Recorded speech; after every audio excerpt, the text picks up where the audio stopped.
तो सुबह स्टडी के चैनल पे आज हम देखेंगे घटना चक्र वीडियो का प्रैक्टिस सेट फर्स्ट। इसमें हम खाली जीके जीएस के क्वेश्चन ही कवर करेंगे जो 50 क्वेश्चन है। ठीक है, 101 नंबर से स्टार्ट है, तो केवल हम जीके जीएस के ही क्वेश्चन इसमें कवर करेंगे हैं। तो हड़प्पा काल का इनमें कौन सा नगर 3 भागों में विभाजित नहीं है, आपको ये बताना है। हड़प्पा काल में ऐसा कौन सा नगर था जो 3 भाग में विभाजित था। ठीक है, 3 भाग में विभाजित। तो ए लोथल है, बी मोहनजोदड़ो है, सी कालीबंगा या डी धौलावीरा। ठीक है, तो इसका राइट आंसर हो जाएगा डी धौलावीरा। धौलावीरा जो है 3 भागों में विभाजित था। ठीक है, 2 नंबर पे चलेंगे। निम्नलिखित में कौन सा उपवेद नहीं है, तो आपको बताना है कौन सा उपवेद नहीं है। धनुर्वेद, शस्त्रशास्त्र या आयुर्वेद या डी योग वेद। तो इसमें योग वेद जो है वो उपवेद नहीं है, बाकी सारे उपवेद हैं। ठीक है, 103 में चलेंगे। पहली बार भारत पर आक्रमण करने वाला मुस्लिम कौन था। ठीक है, मुस्लिम शासक जो पहली बार भारत में आक्रमण किया, तो ए फिरदौसी था या बी मोहम्मद गोरी था, तो मोहम्मद गजनीवी था या डी सी मोहम्मद बिन कासिम था। तो इसका राइट आंसर मोहम्मद बिन कासिम हो जाएगा। ठीक है, मोहम्मद बिन कासिम था जो पहली बार भारत पर आक्रमण करता है। यही एक मुस्लिम शासक ऐसा था जो पहला बार आक्रमण करता है। नेक्स्ट आगे हम चलेंगे। खजुराहो समूह के प्रसिद्ध स्मारक किस राज्य में स्थित हैं। यूपी में है या मध्य प्रदेश में या सी राजस्थान या डी महाराष्ट्र। तो इसका राइट आंसर एमपी हो जाएगा। एमपी में खजुराहो के प्रमुख स्थान स्मारक प्रसिद्ध रहे हैं। ठीक है, 105 नंबर में पाल साम्राज्य भारत के किस हिस्से से संबंधित है। ए पश्चिमी, बी पूर्वी, सी दक्षिणी या डी उत्तरी। तो पाल साम्राज्य भारत के किस हिस्से से संबंधित है, तो इसका राइट आंसर हो जाएगा पूर्वी। पाल साम्राज्य भारत के पूर्वी हिस्से से संबंधित है। ठीक है, 6 नंबर में देखेंगे। दक्षिण भारत के किस राजा ने 1741 में कोलाचेल की लड़ाई में डच ईस्ट इंडिया कंपनी को परास्त किया था। ठीक है, तो दक्षिण भारत का ऐसा कौन सा शासक था। ए वीर पांड्या कट्टोबम, बी राजा राम चोल, सी मार्तंड वर्मा या डी हैदर अली। तो इसका राइट आंसर हो जाएगा सी मार्तंड वर्मा। मार्तंड वर्मा ने 1747 में कोलाचेल की लड़ाई में डच ईस्ट इंडिया कंपनी को परास्त किया था। ठीक है, नेक्स्ट आगे हम चलेंगे 7 नंबर पे। ठीक है, प्लासी का युद्ध 7 नंबर में देखें। प्लासी का युद्ध कब लड़ा गया।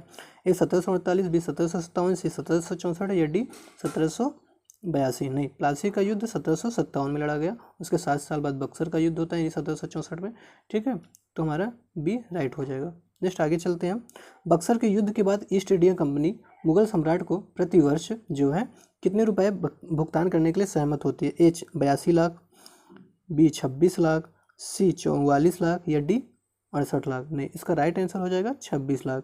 ठीक है, जो ईस्ट इंडिया कंपनी थी मुगल सम्राट को 26 लाख सालाना भुगतान पे सहमत हुई थी। ठीक है, 109 नंबर पे हम चलेंगे। निम्नलिखित में कौन सा अधिनियम मॉन्टेग्यू चेम्सफोर्ड पे आधारित है। ठीक है, मॉन्टेग्यू चेम्सफोर्ड पे कौन सा आधारित। भारत सरकार अधिनियम 1892, 1909 या 1919 या 1935। नहीं, 1919 जो है इसका राइट आंसर हो जाएगा। 1919 में मॉन्टेग्यू चेम्सफोर्ड एक्ट आता है। ठीक है, 110 नंबर में हम देखते हैं। निम्नलिखित में किसने पहले 1935 में संविधान सभा का सुझाव प्रस्तावित किया। ऑप्शन ए है नेहरू, ऑप्शन बी है गांधी, ऑप्शन सी है जेपी नारायण या ऑप्शन डी है MN. Roy. MN. Roy is the right answer. ठीक है, एम.एन. राय ने ही 1935 में संविधान सभा का सुझाव प्रस्तावित किया था। ठीक है, नेक्स्ट है भारतीय संविधान सभा में कुल कितनी महिलाएं सदस्यता थी। Option A 12, option B 13, option B 15 या ऑप्शन डी 17। तो इसमें कुल कितनी महिलाएं सदस्य थी। 15 महिलाएं सदस्य थी, तो सी राइट हो जाएगा। नेक्स्ट है संविधान सभा की अल्पसंख्यकों की उप समिति के अध्यक्ष का नाम बताइए। ए अल्लाद कृष्ण स्वामी अय्यर, बी पट्टाभी सीतारामैया, सी एच.सी. मुखर्जी या डी के.एम. मुंशी। ठीक है, तो इसका राइट आंसर हो जाएगा option C. Option C HC. Mukherjee. HC. Mukherjee is the right answer.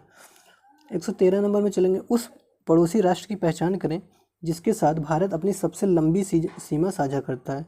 Bharat अपनी सबसे लंबी सीमा नेपाल के साथ नहीं करता, चीन के साथ भी नहीं करता, म्यांमार के साथ, बांग्लादेश के साथ भारत अपनी सबसे लंबी सीमा साझा करता है। ठीक है, 114 नंबर में हम देखेंगे। भारत प्रायद्वीप तक फैला। भारत कौन से प्रायद्वीप तक फैला। ए अरब सागर तक फैला है, बी हिंद सागर तक फैला है या सी हिमालय तक या डी बंगाल की खाड़ी। नहीं, भारतीय प्रायद्वीप जो है हिंद महासागर तक फैला हुआ है। ठीक है, नेक्स्ट आगे चलेंगे। कर्क रेखा निम्नलिखित में किन राज्यों से गुजरती है। ए गुजरात, बी झारखंड, सी असम या 4th नंबर पे मिजोरम, ठीक है। तो गुजरात से गुजरती है, झारखंड से भी गुजरती है, मिजोरम से भी गुजरती है, असम से कर्क रेखा नहीं गुजरती। देखिए कर्क रेखा 8 राज्यों से गुजरती है, ठीक है। इसके लिए ट्रिक भी है, मित्र पर गमछा झार, ठीक है, मित्र पर गमछा झार, गमछा झार, सॉरी झार, ठीक है। मिजोरम, त्रिपुरा, ठीक है। मित्र पर पश्चिम बंगाल, राजस्थान, गा से गुजरात, मा से मध्य प्रदेश, छा से छत्तीसगढ़ और झार से झारखंड, ठीक है। तो यहाँ पे असम नहीं है, तो इसके लिए असम नहीं होगा, जिसमें असम दिया होगा तो वो गलत हो जाएगा, यानी सी जो है हमारा राइट आंसर हो जाएगा, ठीक है, सी राइट आंसर हो जाएगा। नेक्स्ट आगे चलेंगे हम।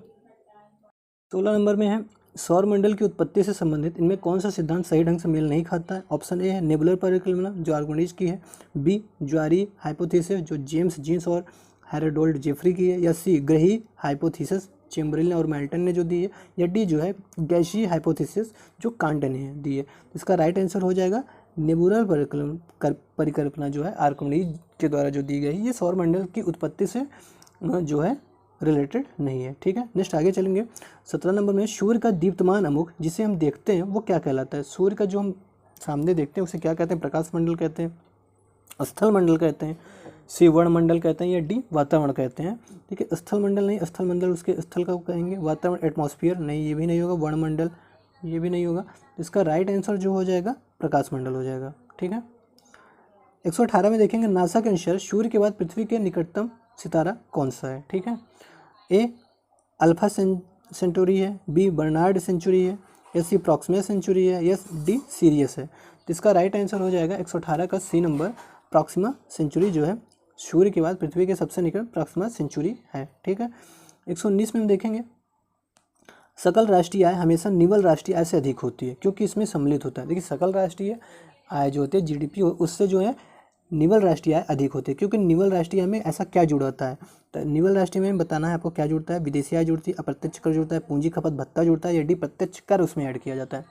तो इसका राइट आंसर है पूंजी खपत भत्ता है, निवल में जो है पूंजी खपत भत्ता जुड़ा होता है, ठीक है। नेक्स्ट आगे देखेंगे 20 नंबर पे, भारत में राष्ट्रीय आय का आकलन करने वाली संस्था, भारत का जो राष्ट्रीय आय है उसकी आकलन कौन करता है, ऐसी कौन सी संस्था है। तो ऑप्शन ए दिया है आरबीआई यानी Reserve Bank of India, B दिया है योजना आयोग, या सी वित्त मंत्रालय, या डी केंद्रीय सांख्यिकी संगठन, केंद्रीय सांख्यिकी संगठन इसका एससीओ जो है इसका राइट आंसर हो जाएगा, ठीक है। 121 में हम चलेंगे, निम्नलिखित में कौन सा आधारित संरचनात्मक इंफ्रास्ट्रक्चरल फैक्टर्स कृषि से संबंधित नहीं, आपको इसमें बताना है जो कृषि से संबंधित नहीं हो। तो ए सिंचाई, सिंचाई का कृषि से संबंधित है, बी बिना सिंचाई के कृषि हो नहीं सकती, बी सड़कों की उपलब्धता, बिना सड़क के भी कृषि नहीं होती क्योंकि उसी से यातायात और वाहन होते हैं, ठीक है। और फ्रूट्स जो वेजिटेबल्स या अनाज जो होंगे उन्हें ट्रांसपोर्टेशन होता है, सी बीमा, या डी खनन, ठीक है। तो खनन का जो है इससे कोई रिलेटेड नहीं है, बिना खनन के भी सिंचाई कृषि हो सकती है, तो डी इसका गलत हो जाएगा और यही सही हो जाएगा, ठीक है। 122 नंबर में हम चलेंगे, निम्नलिखित नेताओं में कौन सा नेता गोरखनाथ मंदिर और मठ के मुख्य पुजारी, अरे ये तो बहुत फेमस क्वेश्चन है, ए उमा भारती, बी योगी आदित्यनाथ, सी श्री रविशंकर, या डी महंत परमहंस दास। तो इसका राइट आंसर हो जाएगा योगी आदित्यनाथ जो कि यूपी के सीएम भी हैं, ये गोरखनाथ मंदिर और मठ के मुख्य पुजारी भी हैं, ठीक है। 123 नंबर पे हम चलेंगे, उत्तर प्रदेश में हेतु शबरी संकल्प अभियान की शुरुआत की गई है। शबरी संकल्प अभियान की जो शुरुआत की गई है वो किस कारण की गई है या किससे रिलेटेड है। तो ऑप्शन ए है गरीबी दूर करने के लिए, बी कुपोषण दूर करने के लिए, सी बेरोजगारी दूर करने के लिए, या डी जो है निरक्षरता दूर करने के लिए। तो इसका राइट आंसर हो जाएगा 123 का बी, कुपोषण दूर करने के लिए जो है शबरी संकल्प अभियान की शुरुआत की गई है, ठीक है। नेक्स्ट आगे हम चलेंगे 124 नंबर पे, उत्तर प्रदेश सरकार के द्वारा शुरू किया गया दस्तक अभियान निम्न में किससे संबंधित है। जो यूपी ने अपना दस्तक अभियान शुरू किया गया है या किससे संबंधित है। ए जापानी इंसेफेलाइटिस उन्मूलन से संबंधित है, हाँ इसी से है, बाकी विकल्प पढ़ने की आपको जरूरत नहीं है। जापानी इंसेफेलाइटिस से संबंधित ही दस्तक अभियान यूपी में स्टार्ट किया गया, ठीक है। 125 नंबर हम चलेंगे, आगे चलेंगे, प्रथम मोबाइल ओपन एक्सचेंज जोन का शिलान्यास कहाँ किया गया। तो इसका राइट आंसर क्या हो जाएगा, ऑप्शन ए अहमदाबाद में, बी गुरुग्राम में, सी चंडीगढ़, या डी नोएडा में। तो इसका राइट आंसर नोएडा में हो जाएगा, ठीक है। नोएडा में एक्सचेंज जोन का मोबाइल ओपन एक्सचेंज जोन का शिलान्यास किया गया है। ठीक है, आगे हम चलेंगे 126 में। 2016 में उत्तर प्रदेश प्रवासी दिवस किस दिन मनाया गया है? ठीक है, ए 4 जनवरी, बी 9 जनवरी, सी 4 फरवरी या डी 9 फरवरी। इसका राइट आंसर हो जाएगा 4 जनवरी को यूपी में 2016 में प्रवासी दिवस मनाया गया। नेक्स्ट आगे चलेंगे 127 में। कौन सा देश उत्तर प्रदेश राज्य के साथ एक अंतर्राष्ट्रीय सीमा साझा करता है? यूपी के साथ अंतर्राष्ट्रीय सीमा चीन नहीं करता, ठीक है, भूटान भी नहीं करता, नेपाल करता है, ठीक है, बांग्लादेश भी नहीं करता। नेपाल जो है यूपी के साथ अंतर्राष्ट्रीय सीमा साझा करता है। 128 हम देखेंगे। बुंदेलखंड नामक क्षेत्र निम्नलिखित किस सीमा के अंतर्गत आता है? यूपी बिहार से संबंधित है, उत्तर प्रदेश मध्य प्रदेश से, या उत्तर प्रदेश नेपाल से, या उत्तर प्रदेश उत्तराखंड से। तो उत्तर प्रदेश और मध्य प्रदेश की जो सीमा है उससे हम बुंदेलखंड नामक क्षेत्र से संबंधित है। ठीक है, 129 में देखेंगे पीडीएफ का पूर्ण रूप क्या है? पीडीएफ का फुल फॉर्म एक्चुअल में होता क्या है? पीडीएफ से आप रीड भी कर रहे हैं तो इसका फुल फॉर्म क्या होता है आपको पता होना चाहिए। ए है प्रिंटेबल डॉक्यूमेंट फॉर्मेट, बी है प्रिंट डिस्पैच फाइल, सी है प्रोटोकॉल डिस्क फाइल, या डी है पोर्टेबल डॉक्यूमेंट फॉर्मेट। तो इसका राइट आंसर भी यही हो जाएगा, portable document format. Option D is the right answer. ठीक है, नेक्स्ट 130 नंबर है। निम्नलिखित में कौन सी कुंजी पटल लघु पथ यानी शॉर्टकट कीबोर्ड की विंडोज प्रणाली ऑपरेटिंग सिस्टम में स्टार्ट मेनू को दर्शाती है? स्टार्ट मेनू के लिए कौन से शॉर्टकट कुंजी का प्रयोग किया जाता है? ठीक है, तो option A control plus Z, option B है alt plus space bar, option C control plus skip, या ऑप्शन डी है आल्ट प्लस एंटर। तो इसका राइट आंसर हो जाएगा option C control plus skip. ठीक है, 131 में चलेंगे। निम्नलिखित में किस व्यक्ति को कंप्यूटिंग के जनक के रूप में जाना जाता है? तो कंप्यूटिंग का जनक चार्ल्स बेबेज को जाना जाता है। ठीक है, 132 आरएफपी का पूरा नाम क्या है? इसका आईटी सेक्टर में आरएफपी का दस्तावेज के संदर्भ में किया जाता है। ठीक है, तो इसका आरएफपी का पूरा नाम क्या है? रिक्वेस्ट फॉर प्रपोजल या रिक्वेस्ट फॉर पेटिशन? नहीं, इसका राइट आंसर भी रिक्वेस्ट फॉर प्रपोजल हो जाएगा। ठीक है, आरएफपी का पूरा नाम रिक्वेस्ट फॉर प्रपोजल हो जाता है। ठीक है, नेक्स्ट अब आगे चलते हैं 133 में। वाटसन कंप्यूटर निम्नलिखित में से किस कंपनी का प्रोडक्ट है? जो वाटसन कंप्यूटर है वो माइक्रोसॉफ्ट का है, आईबीएम का है, गूगल का है या डेल का है? नहीं, ये आईबीएम का है। ठीक है, नेक्स्ट आगे है माप इकाइयों में सीजीएस प्रणाली जो है निम्नलिखित में से क्या परिमाप है? आप जानते हैं माप की प्रणाली में सीजीएस आती है, एमकेएस आती है, एसआई आती है और एफपीएस आती है। एफपीएस यानी फुट पाउंड सिस्टम आता है। ठीक है, एसआई यानी स्टैंडर्ड सिस्टम जो है, एमकेएस मीटर किलोग्राम सेकंड प्रणाली, और सीजीएस जो होती है वो सेंटीमीटर ग्राम सेकंड प्रणाली होती है। ठीक है, 1 वोल्ट के कितने बराबर होते हैं? 1 वोल्ट कितने के बराबर होता है? 1 वोल्ट जो है 1 जूल के बराबर होगा, 1 जूल प्रति कूलाम के बराबर होगा, 1 न्यूटन प्रति कूलाम के बराबर होगा, या डी 1 जूल प्रति न्यूटन के बराबर होगा। तो इसका राइट आंसर बी हो जाएगा, 1 जूल प्रति कूलाम के बराबर होता है। ठीक है, 136 नंबर में हम चलेंगे। तरल पदार्थ की तुलना में ठोस पदार्थ में परमाणुओं का जो व्यवस्थापन है वो किस तरह से होता है? ठीक है, तो तरल पदार्थ के तुलना में ठोस पदार्थ के जो परमाणु होते हैं वो क्या दूर दूर होते हैं, बारीकी से नहीं बंधे होते हैं, बहुत बारीकी से बंधे होते हैं, या डी कम बारीकी से बंधे होते हैं? 136 नंबर में, जिसमें आपका राइट आंसर हो जाएगा सी, जो ठोस होते हैं उनके परमाणु जो है बहुत बारीकी से बंधे होते हैं। ठीक है, बहुत बारीकी से बंधे होते हैं। ठीक है, सी राइट हो जाएगा। 37 में चलेंगे। हीरा तथा ग्रेफाइट में क्या समान होता है? हीरा और ग्रेफाइट की विद्युत चालकता समान होती है, क्रिस्टल संरचना समान होती है, घनत्व समान होता है, या परमाणु भार समान होता है? तो इसका राइट आंसर हो जाएगा परमाणु भार है जो है इनका समान होता है। ठीक है, नेक्स्ट आगे चलेंगे। घाव का अध्ययन, ठीक है, जो चोट लग जाता है उसकी स्टडी जो है वो क्या कहलाती है? एक कालोलॉजी कहलाती है, ऑन्कोलॉजी कहलाती है, टर्मेटोलॉजी कहलाती है, या डर्मेटोलॉजी कहती है? ऑन्कोलॉजी आपने बताया था स्टडी ऑफ कैंसर, ठीक है, कैंसर से रिलेटेड है, और घाव का अध्ययन जो है वो ट्रामेटोलॉजी कहलाता है। ठीक है, 39 में चलेंगे। निम्नलिखित में कौन सी तंत्रिका तंत्र की मूल संरचनात्मक और कार्यात्मक इकाई है? ए न्यूरॉन, बी नेफ्रॉन, सी सेरिब्रम, या डी सेरिब्रम? यहाँ पे आपको न्यूरॉन और नेफ्रॉन में थोड़ा सा कंफ्यूजन हो सकता है। नेफ्रॉन जो है किडनी की संरचनात्मक और कार्यात्मक की बेस मूल इकाई है। न्यूरॉन जो है इसका राइट आंसर हो जाएगा। ठीक है, इसका राइट आंसर न्यूरॉन हो जाएगा। ठीक है, नेक्स्ट आगे चलेंगे। हमारे शरीर में कुल पोषक तत्व तथा खनिजों का 90% शरीर किस भाग में सर्वाधिक रूप से सोख लिया जाता है? ठीक है, जो हम भोजन करते हैं वो 90% जो है भोजन का एब्जॉर्ब जो करता है वो कौन सा पार्ट होता है बॉडी का? ए गुर्दा होता है, बी बड़ी आंत होती है, सी पेट होता है, या डी छोटी आंत होती है? तो जो हमारे बॉडी में छोटी आंत होती है जिसे हम स्मॉल इंटेस्टाइन भी कहते हैं, ठीक है। ये 90% यहीं पे से भोजन का एब्जॉर्ब होता है, सबसे ज़्यादा यही एब्जॉर्ब करती है। और ये लार्ज इंटेस्टाइन है, ठीक है, ये किडनी और ये पेट नहीं, यहाँ पे डी जो है राइट हो जाएगा, ठीक है। नेक्स्ट आगे चलेंगे 141 में, मध्य प्रदेश में स्थित कौन सा जिला भारत का कार्यात्मक रूप से साक्षर पहला जिला बना है, ठीक है। 141 का इसका राइट आंसर मंडला ही हो जाएगा, ठीक है। मंडला जो है पहला जो है कार्यात्मक रूप से साक्षर जिला बना है। नेक्स्ट आगे हम चलेंगे 142 नंबर पे। 42 में है, जनवरी 2023 में 17वें प्रवासी भारतीय दिवस सम्मेलन 2023 का आयोजन किया गया। यह कहाँ पे है, भोपाल में है, इंदौर में है, गांधीनगर या वाराणसी में। तो इसका राइट आंसर हो जाएगा इंदौर। इंदौर यानी एमपी में जो है इसका आयोजन किया गया, ठीक है। नेक्स्ट है, कुकरेल नाइट सफारी पार्क कहाँ पे स्थित है। कुकरेल जो नाइट सफारी पार्क है वो आगरा में है, चित्रकूट में है, सहारनपुर में है या लखनऊ में है। तो इसका राइट आंसर क्या हो जाएगा, डी नंबर यानी लखनऊ। कुकरेल जो नाइट सफारी पार्क है वो लखनऊ में, ठीक है। नेक्स्ट आगे चलेंगे 144 में, अगस्त 2022 में किस राज्य की सरकार ने राज्य के प्रत्येक जिले में संस्कृत ग्राम विकसित करने का निर्णय लिया, ठीक है। तो इसका राइट आंसर क्या हो जाएगा, आपको बताना है। ए हिमाचल प्रदेश, बी उत्तराखंड, सी कर्नाटक, डी मध्य प्रदेश। तो इसका राइट आंसर हो जाएगा उत्तराखंड, ठीक है। उत्तराखंड इसका राइट आंसर हो जाएगा, ठीक है।